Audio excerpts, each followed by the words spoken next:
So కవిత arrest విషయంలో చాలా రోజులు ఇదిగో అరెస్టు, అదిగో అరెస్టు, అదిగో అరెస్టు, ఇదిగో అరెస్ట్ అని కొంచెం గ్యాప్ తీసుకున్నారు. ఎటకేలకు ఇక్కడ అధికారంలోకి బీఆర్ఎస్ వచ్చే అవకాశం లేదురా అనుకున్నప్పుడు తర్వాత కవిత గారిని అరెస్ట్ చేయడం జరిగింది. కారణం ఏంటంటారు? అంటే నిజంగానే ఇది అంటే అంతకుముందు బీజేపీ బీఆర్ఎస్ ఒకటే అన్న దానికి మీరు కట్టుబడి ఉండి తర్వాత పార్టీ అధికారంలో కోల్పోయిన తర్వాత అరెస్టులు జరిగాయని చెప్పి చాలామంది విమర్శించారు. మీరు ఇంతకుముందు ఒక మాట అన్నారు చూసారా, మీరు అధికారంలోకి రాలేదు, మేము భారతీయ జనతా పార్టీ పోరాటం చేసింది కరెక్టేనా? కరెక్టే కదా. బండి సంజయ్ గారు పోరాటం చేసింది కరెక్టే. అప్పట్లో కాంగ్రెస్ పార్టీ లేదు, అప్పట్లో కాంగ్రెస్ పార్టీ లేదు. దాని అస్తిత్వమే చాలా వరకు తగ్గిపోయింది. అప్పట్లో మనం అన్ని ఎన్నికల్లో చూసాం, దుబ్బాకలో చూసాం, హుజూరాబాద్లో చూసాం, మునుగోడులో చూసాం, తర్వాత జిహెచ్ఎంసీ ఎలక్షన్లో చూసాం. అన్నిట్లలో ఎంత వాళ్ళ పర్సెంటేజ్ వచ్చిందో ఎంత వచ్చిందో తెలుసు. భారతీయ జనతా పార్టీ రోజు రోజుకు పుంజుకుంటా ఉంది. ఎప్పుడైతే కవిత లిక్కర్ స్కామ్ అయితే బయటపడ్డదో తర్వాత ఇది కవిత లిక్కర్ స్కామ్ అయిన తర్వాత అది సిబిఐ ఎంక్వైరీ చేస్తూ ఉంది, ఈడీ చేస్తూ ఉంది. వాళ్ళు ఎంక్వైరీ చేసే క్రమంలో భారతీయ జనతా పార్టీకి ఏం ఆస్కారం ఉంటుందంటే దాంట్లో కలగజేసుకోవడం. భారతీయ జనతా పార్టీ ఏం చేసేది ఏం లేదు. మీ ఎంపీలే కదా సార్ అసలు కవిత అది వచ్చిందని చెప్పి ఆ ఎలిగేషన్స్ వచ్చినాయని చెప్పారు కరెక్టే. కానీ బట్ ఎంక్వైరీ చేసేది ఎవరు చేయాలి? జాతీయ సంస్థలు చేయాలి.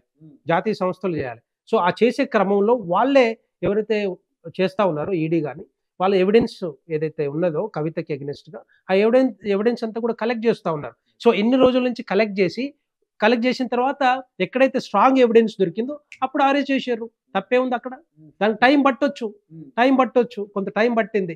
ఈ క్రమంలో ఏం చేశారంటే కాంగ్రెస్ పార్టీ ఈ నినాదాన్ని వాడుకుంది, ఈ కవితను అరెస్ట్ చేయట్లేదు అంటే కవితను అరెస్ట్ చేయడానికి మేము కాదు, భారతీయ జనతా పార్టీ కాదు, జాతీయ సంస్థలు ఏవైతే దర్యాప్తు చేస్తా ఉన్నాయో వాళ్ళు పార్టీ చేతిలో ఉన్నాయి, మోడీ చేతిలో ఉన్నాయి. అట్లా ఉండదండి ఎక్కడ. ఇప్పుడు అట్లే అంటారు, ఏ పార్టీ అయినా కూడా ఆపోజిషన్ పార్టీస్ గట్లానే దుమ్మెత్తి పోస్తా ఉంటాయి. సో అంతకుముందు కాంగ్రెస్ అధికారంలో ఉన్నప్పుడు మిగతా పార్టీలు కూడా అట్లాగే చెప్తున్నాయి కదా. సో అది కాదు మెయిన్. సో ఈ క్రమంలో ఏమైందంటే కవితను అరెస్ట్ చేయకపోయేసరికి ఇక్కడ బీఆర్ఎస్ బీజేపీ ఒకటని చెప్పేసి కాంగ్రెస్ నినాదం తీసుకొచ్చేసి ఏదైతే భారతీయ జనతా పార్టీకి అవకాశం వచ్చేది ఉందో అది కాంగ్రెస్ కొట్టుకుపోయింది. ఒక్కటే మెయిన్ చెప్పాలంటే. అంటే అప్పటికే తెలంగాణ ప్రజలు అంటే బీజేపీ బీఆర్ఎస్ ఒకటే అనే ఈ ఏదైతే ఈ వర్డ్ ఉందో దీన్ని పోగొట్టాలంటే కవిత అరెస్ట్ చేస్తే బెటర్ అనుకున్నారా? లేదు, అట్లా కాదు, అది కాదు.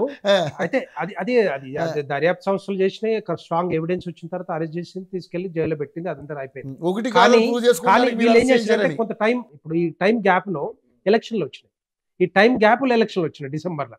ఈ టైం గ్యాప్ లో ఎలక్షన్స్ వచ్చేసరికి రేవంత్ రెడ్డి కానీ కాంగ్రెస్ పార్టీ ఏం చేశారంటే అరే అట్లా కాదు, బీఆర్ఎస్ బీజేపీ ఒక్కటి కాబట్టి కవితను అరెస్ట్ చేయట్లేదని ఒక నినాదాన్ని తీసుకొచ్చాయి. ఎందుకంటే అప్పటికే కేసీఆర్ మీద తీవ్రమైన వ్యతిరేకత ఉంది ప్రజల్లో. ఆ వ్యతిరేకతను కాపాడుకోవాలి. ఆ వ్యతిరేకత తోటి ఇంక మరి వేరే ఆల్టర్నేటివ్ పార్టీ ఏది ఉందంటే కాంగ్రెస్ పార్టీ ఉంది కాబట్టి కాంగ్రెస్ పార్టీకి వేసేసారు ఓట్లు. సో అట్లనే మరి కాంగ్రెస్ పార్టీ మెజారిటీ ఎంత వచ్చింది? 63 సీట్లు వచ్చినాయి కదా. చేతులారా మీకు వచ్చే అదృష్టాన్ని మీరే కాదనుకున్నారేమో అని చాలా మంది మాట్లాడారు కూడా. అంటే ఇప్పుడు ఎందుకంటే మా తప్పు కాదు కదా. ఇప్పుడు కవితని అరెస్ట్ చేయకపోవటం అనేది మా తప్పు కాదు. కానీ తెలంగాణ ప్రజలు అర్థం చేసుకోవడం కొంత వేరే రకం ఉండొచ్చేమో. కానీ ఇక్కడ ఏదైతే వ్యతిరేకత ఉందో, తీవ్రమైన వ్యతిరేకత ఉందో, ఆ వ్యతిరేకతని వీళ్ళు కాపాడుకునే ప్రయత్నంలో వీళ్ళు గెలిచిన సీట్లు 63. పెద్దగా మెజారిటీ వచ్చింది ఏం లేదు. బార్డర్ లైన్ లో పాస్ అయ్యారు వీళ్ళు, ఎవరు కాంగ్రెస్ పార్టీ. అందుకే వాళ్ళు కాంగ్రెస్ గవర్నమెంట్ ఫామ్ చేశారు తప్పితే పెద్దగా వీళ్ళకి చేసింది ఏం లేదు. మళ్ళీ ఒకసారి చెప్తున్నా, వీళ్ళు గెలిచింది గుడ్డిలో మెల్లలాగా కాంగ్రెస్ పార్టీ ప్రభుత్వం వచ్చింది, రేవంత్ రెడ్డి గారు వచ్చారు. రేవంత్ రెడ్డి గారికి అడగండి మీరు ఒక్కసారి, ఎప్పుడైనా కలిసినప్పుడు రేవంత్ రెడ్డి గారికి నమ్మకం లేదు వాళ్ళ పార్టీ గెలుస్తుందని చెప్పేసి అప్పుడు. సో అట్లా ఈ విధంగా వీళ్ళు ముందుకు రావడం తెలియదు. అందుకే నేను ఇప్పుడు కూడా ఏం చెప్తున్నా అంటే తెలంగాణ ప్రజల్లో భారతీయ జనతా పార్టీ రావాలంది, మోడీ గారి మీద ప్రేమ అభిమానం ఇప్పటికీ ఉంది. భారతీయ జనతా పార్టీ వస్తేనే ఒక ట్రాన్స్పరెన్సీ గవర్నమెంట్ వస్తుందని తెలుసు. ఎందుకంటే భారతదేశంలో 29 రాష్ట్రాలు 18 రాష్ట్రాలు భారతీయ జనతా పార్టీ ఖాతాలో ఉన్నాయి. భారతీయ జనతా పార్టీ ప్రభుత్వాలు నడుస్తూ ఉన్నాయి. రేపొద్దున ఇంకా ఎక్కువ అవుతాయి. మనం చూసాం సౌత్ ఇండియాలో మనకు వచ్చిన ఓట్లు మనం చూసాం. మన తెలంగాణలో కూడా 8 పార్లమెంట్ స్థానాలు ఇచ్చిరంటే ఒక్కసారి అర్థం చేసుకోవచ్చు. 8 ఏళ్ళ దగ్గరగా 56 నుంచి 60 స్థానాలు మన చేతుల్లో ఉన్నట్టే కదా ఇప్పుడు అసెంబ్లీ స్థానాలు. సో అంత వచ్చినాయి అంటే డెఫినెట్గా రేపు 2028లో భారతీయ జనతా పార్టీ ప్రభుత్వాన్ని ఏర్పాటు చేస్తుంది. ఇది ఖచ్చితంగా నేను చెప్పగలుగుతాను. ఎందుకంటే అంతకుముందు కూడా నేను యోయో ఛానల్కి ముందు నుంచి వస్తూ ఉన్నాను. అప్పట్లోనే చెప్పిన, ఏదైతే నోటిఫికేషన్ రాకముందు నుంచి దగ్గర 10 నుంచి 12 స్థానాలు వస్తాయని మీరు ఒక్కసారి క్రాస్ చెక్ చేసుకోండి.